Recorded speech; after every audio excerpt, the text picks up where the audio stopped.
odiochieng' ma kawuono ni adwa gonu erokamano kuom miya thuolo moro wachonu wach Nyasaye. Jasomo nosomo buk mar Jeremiah chapter number 1. Ok alonye dholuo sana lakini ajaluo. Koro wadwa dhi ni, sawa? Jeremiah chapter 1 verse 1 to 20. Ogike 20. 19. Mumano ka ji mang'eny ochung' ni yale to ji yalo gimiluongo ni hope donge, geno donge. But odiochieng' ma kawuono adwa yalo gimopogre gi geno kokadho kuom bugno.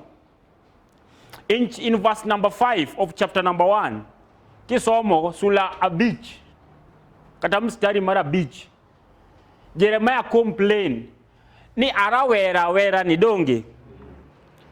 Koro the marwa odiochieng' ma kawuono en ni make no more excuses. Make no more excuses. Nyalo wacha nadi gi dholuo. Wawe yuagre. Wawe weche mang'eny ng'an machielo. Dholuo, make no more excuses kata make no excuse. Aparo ni age ma wantiere ni in gi gimomiyo Nyasaye no ari donge. Kata in gi gimomiyo itiyo ne Nyasaye donge. There is a preparation and there is a process manikadhe mar chope tie msalaba. Salvation is a process donge. Kane onyisi niya aya go chongi piny to nigoyo, aya ful weche gi dhogi ni fulo, aya koro wal gi chunyi ni walo, amomiyo kar walo gi chunyi kata fulo weche gi ni tamri mondo cut that process short. Ne nitiere preparation maningo ni se ikri mar timango tiyo ne Nyasaye donge. Odiochieng' ma kawuono jo Kristo mang'eny kokadho kuom buk ma wasomo kendo kwa ng'iyo ngima mar jatich ne Jeremiah, jo Kristo mang'eny nigi complaints mang'eny gimomiyo ginyal tiyo ne Nyasaye. Sani gimoro amora uchumi rach, kel pesa kanisa uchumi rach donge. Dada ng'omiyo no kibiro e lalruok denda nyap. Onge gimoro amora ma wanyalo timo ka jo Kristo mok watimo ang'o, mok wa give an excuse. Odiochieng' ma kawuono paro ni niya, there is a reward kata there is a promise of God ma Nyasaye nigo samitiyo ne kodi. Yeso paki. Wang'eyo ni gimomiyo jo Kristo make excuses. Mapiyo piyo. Mokwongo, we make an excuse because we feel that the task kata tich ma Nyasaye oketonwa no is so demanding. En tich madwaro odwaro ang'o? Demanding. Odwaro en tich madwaro en tich man gi dwaro mang'eny donge. En tich man gi dwaro. Koro ja Kristo Jeremiah kaniluongo to Jeremiah nowuok e familia ma ne en familia ma jodolo. Kisomo sigand Jeremiah nowuok e familia ma kwar gi nen priest, baba gi nen priest. Koro Nyasaye nogole familia cha. Lakini kaniluonge ni mondo bed janabi, a prophet koro. Ingeni a prophet is higher than jadolo donge. No feeling tich ma Nyasaye dwa miye ni is so demanding. Koro no nyako give an excuse nikech he was not ready for that task. Yeso paki. Samoro Nyasaye osetiyo kodi mondo ichopi okang' moro machielo. Lakini ifil gimoro nitiere manyisi ni okang' michope ni en koro okang' ma nyaka make an excuse. Yeso paki. Jo Kristo mang'eny king'iyo jo man gi pesa gi, ahero ga tiyo kod jo man gi pesa ka je example nikech kata mwacho ni jo man gi pesa okane tek mondo gine polo. Koro waparo negi ga kamano. Koro jo man gi pesa gi ibonyo ka ng'ano ni jakobedo gi pesa to ng'isi niya I need to eliminate some friends. Nego ber ka golo sipe na moko e ngimana donge. En excuse nikech en gang'o? En gi pesa. Ber koro kanyiewo mtoka ma bulletproof. Nikech oneno ang'o? Nitiere kiwango moro mochako chope. Donge. Koro oketo secretary e dhode nyaka book appointment En excuse ngech koro osechope kiwango machielo. They were not ready for that. But kaka Kristo, you are ready for your salvation. Why making excuses? That is the question. Ni kori mar warruok kendo tiyo ne Nyasaye. Ang'o momiyo koro ichiwo excuses koro? Nikech jomoko yudo out of their hard work. Ok watamore. Ni koro make an excuse. But ja Kristo moseyie kuom Nyasaye, mong'e gimomiyo tiyo ne Nyasaye, amo mi make an excuse and you go through that process willingly. Yes, opake. When you feel that the task is demanding, tiyo ne Nyasaye koro demand. Moso in an Anglican church, asomo bedo jadolo e kanisa mar Anglican. Gimoro amora tinde ok nyal timore ma ok iso lweti ofuko itere altar. Donge ngisa kanisa mora mora ma Anglican ma notice osega som ma onge collection. Ng'ano ma marge somo ga samoro ka onge collection. Kata kok parnu ni next Sunday ber kwa timo kama. Koro ineno if feel ni kanisa is all about money. Donge lakini kanyi ma Nyasaye oketie mondo timang'o itine. When the task is so demanding, raise the bar. Angiso ga jinia katu chumi tek manadi kata uto ket ni mogalof. Abro nyeo tacha bukuon. Because I will raise my bar and to fit the situation. Yes, opaki. Yes. Naido luong mar bedo padri kaja class 2. And father na nekiani wuode nyalo bedo padri. And I'm a dad's favorite. Babu wakano winyo nata yuda jali last year. The duong no collapse ngech pressure gi diabetes. Bang ni seni okano kaida jali na tuga. Kenyangeni the situation will come worse to jaduong nyalo to. Kech en gi geno moro kuoma donge. Gima timore niya. Kano kiani wuode nyalo bedo padri to nero ga nyiso okay pe koro wuod nyamingi. Ni wuotha tijwendi wuotha koro gweng' madho chai. Mano koro ng'eni gidhi yalo injili. Tijwendi mang'o? Wuothe kor gweng' madang'o? No kiani chieng' moro achiel be wuode ni wuothe kor gweng' ka madho chai. No ma jawi ng'ano ma feel nyalo wer. Anyalo wer, ng'ano ma feel, anyalo wer. Tukora jomodong. My talent is inadequate, donge? Yes, opaki. Well, yeah, we feel our talent is inadequate. Kata yalo ka. Samoro so ngisi ni ya koro ndugu to kipidhwa ge wach. No kaikora. No kaikora. Wacho ga uru gi chon. No ngana ka wacho ga. Iko ga uru gi chon. Program timang'o. Ng'ano mantiere program. You feel that your talent is inadequate. Daki team gino engage, you are not fit for that.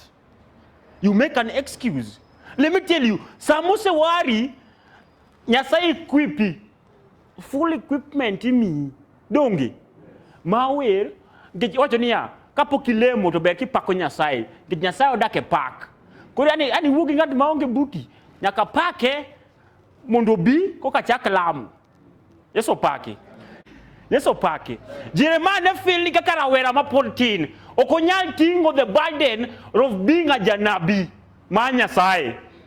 Okonyalo wacho weche ma jonabi jo madongo like Elijah ne wacho. Yeso pake. Koro no wacho ni an kaka rawera ni an rawera ja yuta ma yudhore ni da bed janabi nade. Yeso pake. Donj. No feel ni the talent ma en go is inadequate. Number 3, the time is not right. To mega wacho Kristo donge. Jadi madhiga dala December. Dakisega we the dala ni ok en December. Dakisega we the dala ni ma December ka December to time is right. Alicha musuku dala donge. Dakisega we yuayo muya ma Nyasaye omi nikech if feel ni sa okoromo kata muya nok ber, muya ma sa 7 ok ber, chieng' osegoya ahinya, dak isega weyo. Tich ne Nyasaye require a preparation of 24/7 hours. Yes, opaki. Yes. Feeling the time is not right and everything is not right or everything is not going well in your life is an excuse. Mwatimo ne Nyasaye. Samro tijewa. Ana wuoga tich bole bomi daka chope lemb dholuo. Donge. Ana dich. Nyithindo chando wiya. Usega winjo lemo mine maonge nyithindo kata chuo maonge nyithindo ka ywak ka lemo. Samuse mi to koro gin gichando wiya. You make an excuse with the blessings of God. Number 4, the teaching is dangerous. Kata the task is dangerous. If you ligini to dinega. Christians, we need to go for it. Equip yourself, be ready. Chumalo, akumi bete. Wake up from your comfort zone. Tim dwaro manya sai. Tim dwaro manya sai. Okinyal neno the effect kata gimomiyo. Okinyal neno chwat manya sai sani. Lakini nyathini moro biro tingo chwat mari manoripo chwadi. To letie moloyo kineno ka nyathini otingo chwat gimne timo out of ignorance. Yes, opak. Nocha penjo padri moro, a bishop, not even a pastor, a bishop mar Anglican, nocha wanago. Ama duonga yenye kanisa mar Anglican. Apenya, abo mi jiti pategi. Manyiri onge mako iye. Machuo idoko balo. Giweche kanisa. Kata nyiti bishop. Ango mami tungisania because of the consequences. These people, they go for money. Kata gichopo kati Nyasaye no se equip, lakini gichopo kati to pesa magineno, gi budget magiloso, golo gi kuom Nyasaye. Koro they are doing an office work, not a ministerial work. Koro Nyasaye chwado gi to gichwado ikukadho kuom nga.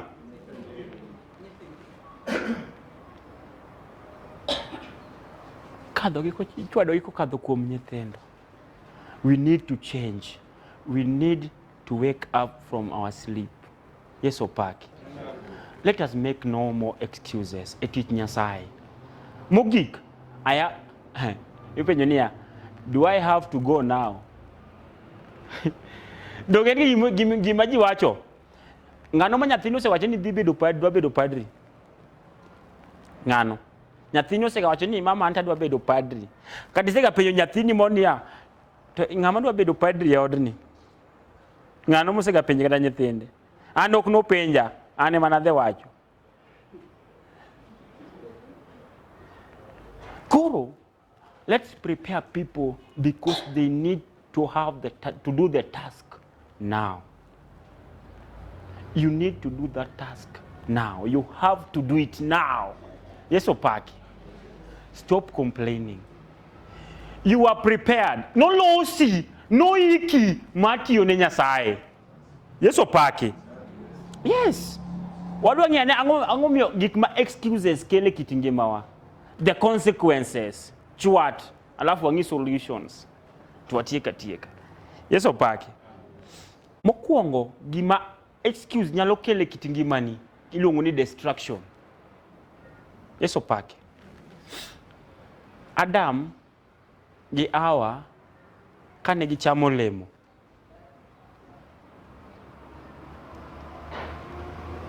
To no penji ni un kanye.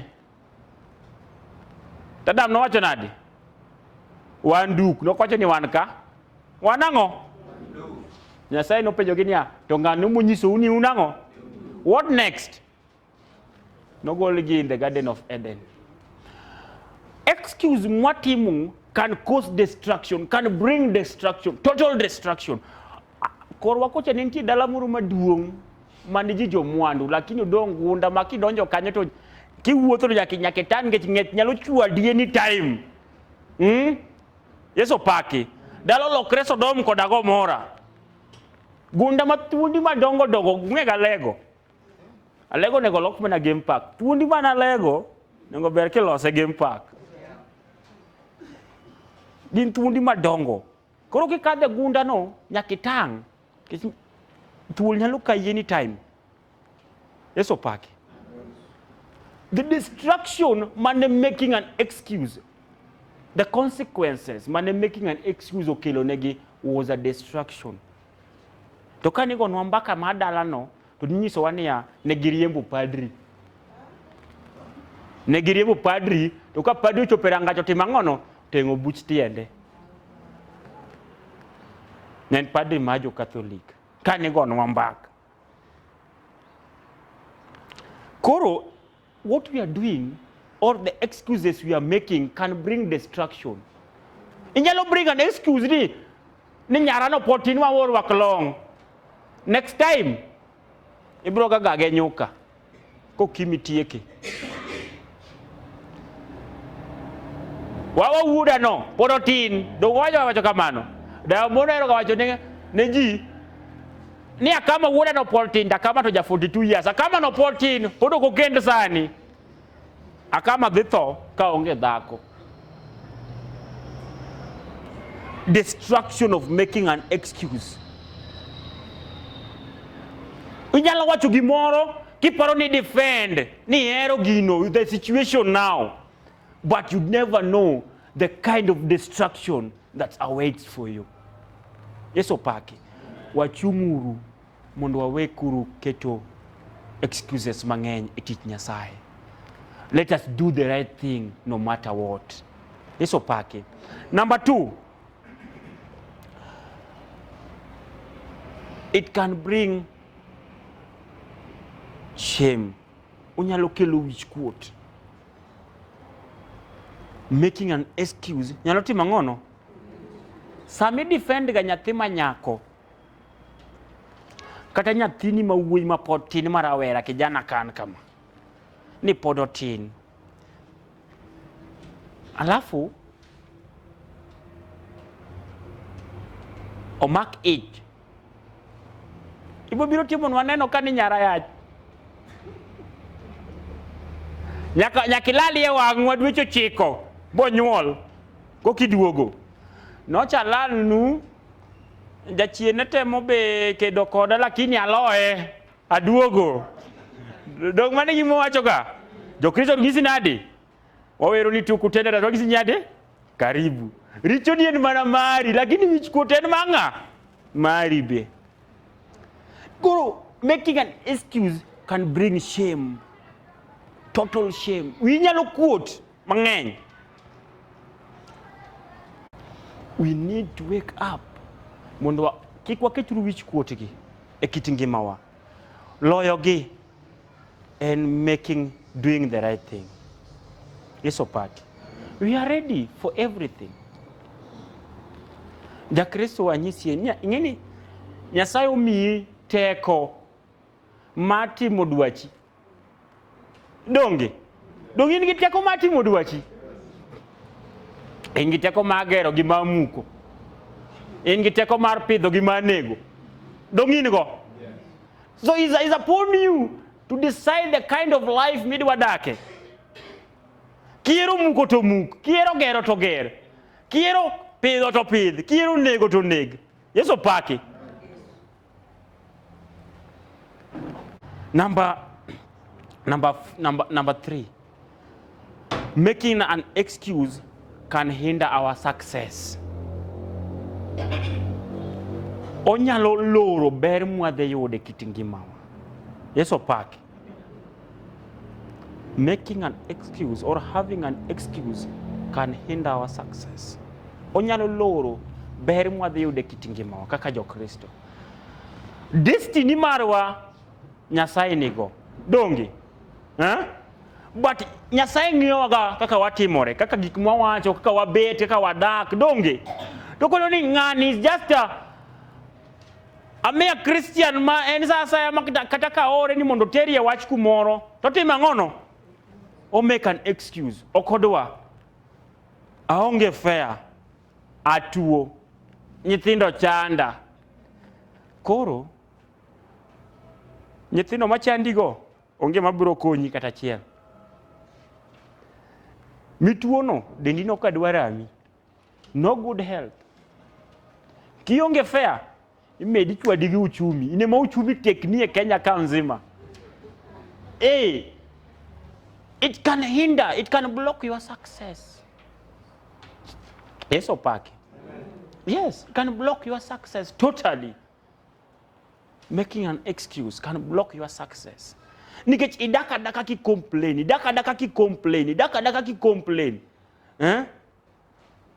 Ngeni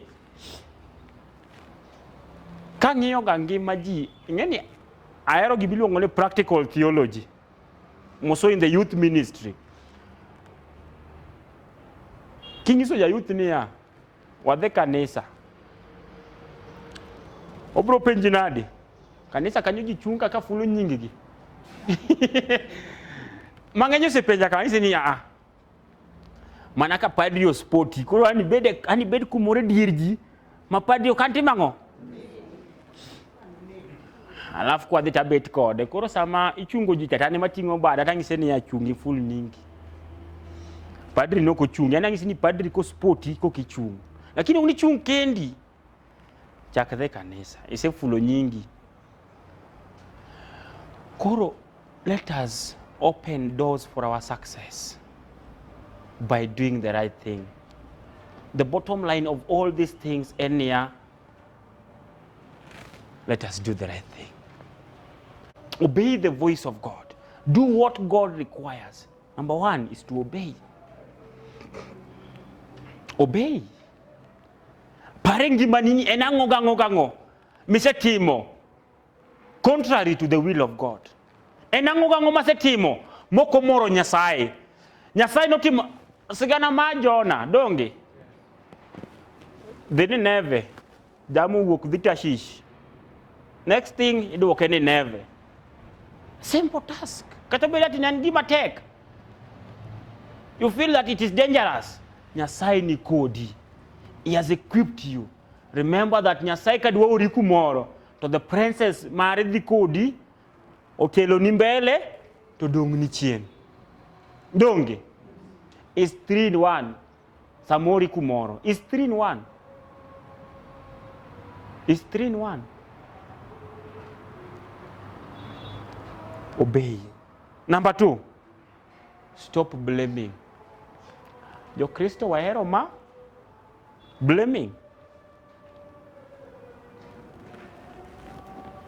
Amo miono kibire nyalworo.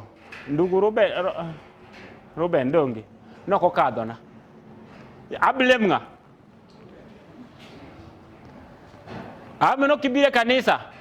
Na kia kumadada Rose no daro dhi. Blame game. Gima rachi mugik ngima ja Kristo. Kap kangiyo ka somo sigana majo Israel e church history.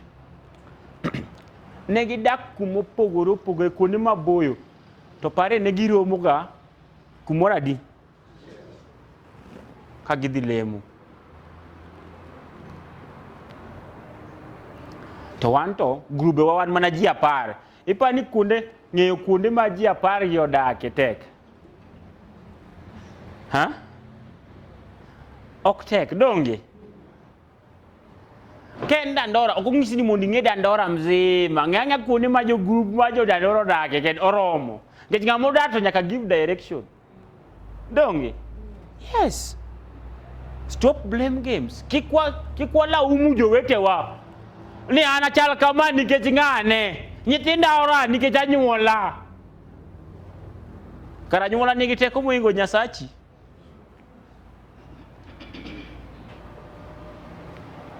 Ni wuoyi moro mane nyara ni wuotho go e kor pap ka. Emomiye ich kata tuo. Koro blame wuoyi no ki blame nyari.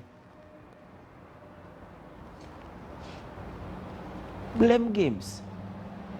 Mwizo niya ineno richo ma ng'ano to kine richo ni. Donge. To jo Kristo mane be kuoth. Neno richo ma ng'ato to mari to kine. Dong mane kuoth. mano ok nyis warruok kata matin. Mogik, concentrate on the reward. Concentrate on the reward. Ng'i gima ber mabiro e tich ma Nyasaye omiyi.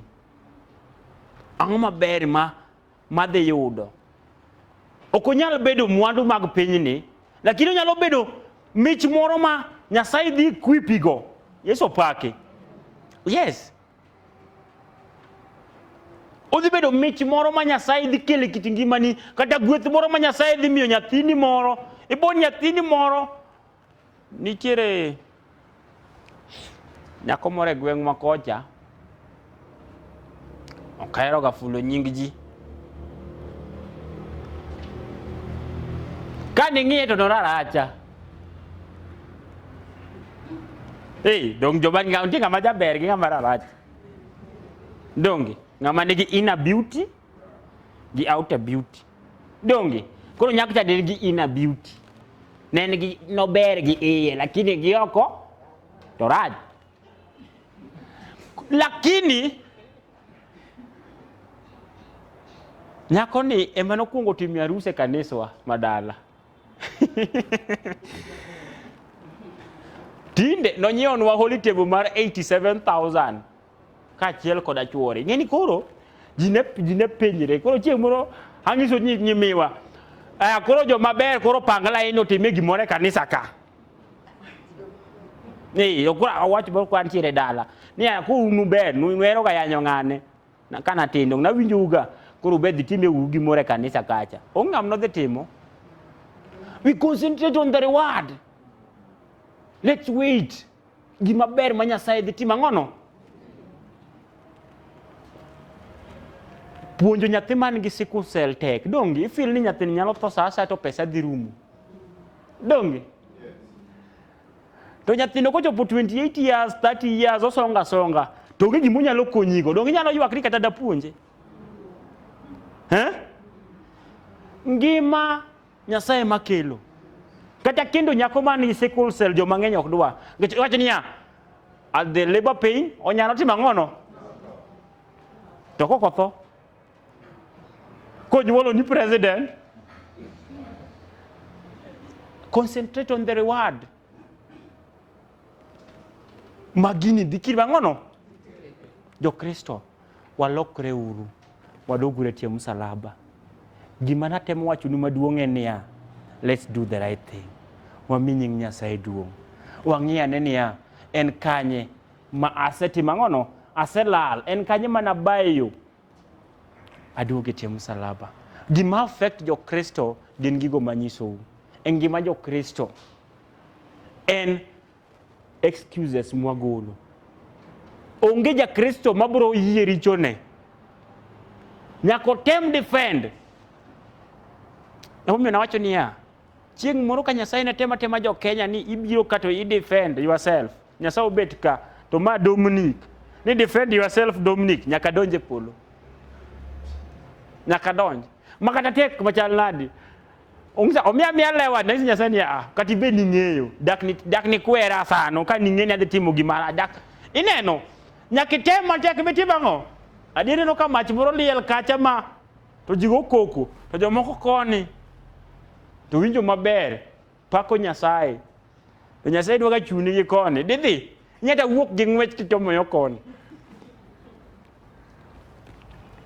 Let us concentrate. Let us change. The bottom line is, let us do the right thing. Watim gino mamiyo nying Nyasaye duong'. Wadag e ngima mar ja Kristo. Kik wadag e ngima mar piny. Kik wang'e niya ni piny ochange. Wanyalo dak a righteous life. Anyiso ga ji kamano. Donge we can live a righteous life. Ka Noah nodak, Lot nodak. Pari Lot kodak Sodom gi Gomora. Of all places. To Nyasaye dhi gole kacha gi nyige gi jaode to dwar reso ngimane. Sodom gi Gomora kaking'eyi. Pari Noah ka Nyasaye chunyo jok gi piny ten kende migole. Nikech odak e ngima ma Nyasaye ohero. Pari jena. Sani ka Nyasaye kana wantiere mission to nahero ka penjo jinia. Ka Nyasaye obiro ni dwa ketho piny, odwa ketho Kenya ka achiel koda piny ni. Inyalo resi. Ero no res Noah. In inyalo resi. Wer moro ndalo moko ken ndalo moko no winje wach moro ni tsunami biro. Ne pod atin. Tsunami Pastor Plus Muro biro Kisumu sport ground. Lemo ne ji ni Lake Victoria the barore. No kuwinje gino. Nagi tsunami biro donge.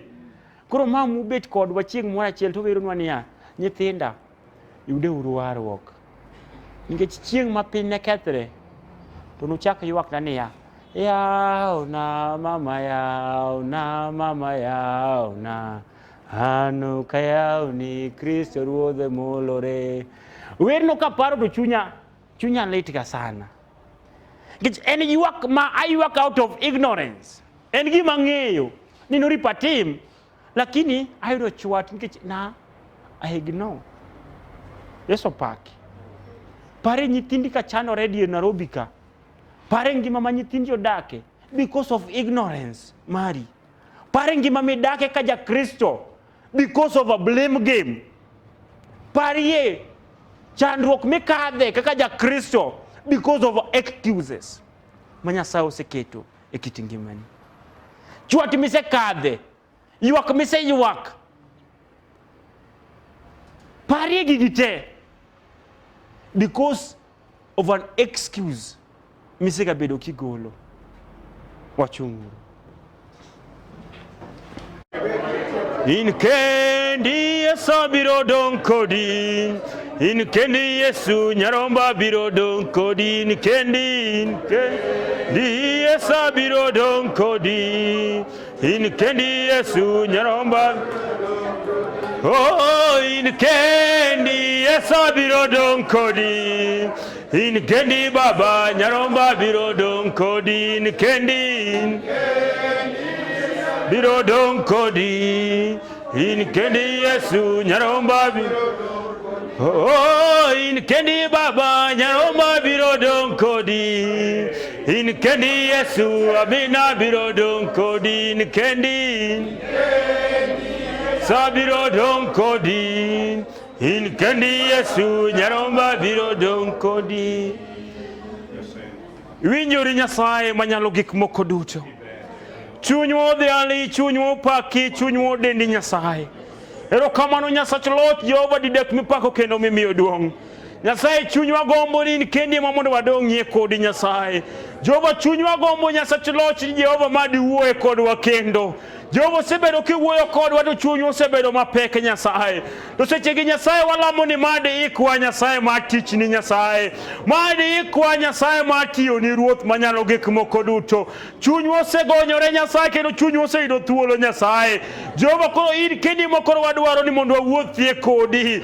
Ang'eyo ni piny tek Nyasaye ruoth manyalo gik moko duto. To Jehova kidhi kodwa to wabiro chopo Nyasaye. Jehova kidhi kodwa Nyasaye to wabiro deliver Nyasaye. Jehova manyalo gik moko duto madi chung'ie kodwa Nyasaye. Madi makie badwa koni koda koni. Madi aye male kom duong' mari Nyasaye. Jehova sopo kuma Jehova piny tek Nyasaye. Jehova Satan Jehova go koni koda koni. Gimanyo jogo Nyasaye made gitigo Nyasach Loch. To Jehova waduoko ni erokamano Nyasaye. Jehova isefwenyori wa Jehova manyalo gik moko duto. Ne waringi iri Nyasaye mapiyo piyo. Mondo wayud resruok Nyasaye. We deny, Jehovah Lord, the power of the demons, oh Lord, in our lives. Roaming, Jehovah Lord, to devour and to kill us, oh my Father. Lord, we deny you, my Father, every kind of voices, Lord, that the enemy, Jehovah, Lord, are speaking upon our lives, oh God, against our success, oh my Father. We surrender, my Father, the youths unto your able hand. Lord, my Father, how we pray, Lord, that may you conquer them, my Father. Have full dominion upon them, Lord. Have full dominion over their ways, oh my Father. Reveal and manifest yourself, Jehovah, Lord, to them. Grant them the favor of salvation. Lord, my Father, King of Kings, remember our families, oh God. Wakadhe matek Nyasaye manyalo gik moko duto. To Jehova madi miwa teko Nyasaye maloyo richo. Madi miwa teko Nyasaye matiyo ni Ruoth manyalo gik moko duto. Madi miwa chuny yot Jehova matiyo tijeni Nyasaye. Mokwang'ur Nyasaye kendo mokwaywa koni koda koni. Iting'wa malo Nyasaye. Madi sungwa e kendo Nyasaye. Madi pong'wa kendo Nyasaye. Wang'eyo Jehova kendo mae lemo wa Jehova ni gigo midhi time kit ngimawa. Gibedi gigo mondisore Nyasaye. Jehova manyalo gik moko tim dwachi kendo mae lemo wa kwa yie kuomi e nying Yesu Kristus ma Jawar. Amen.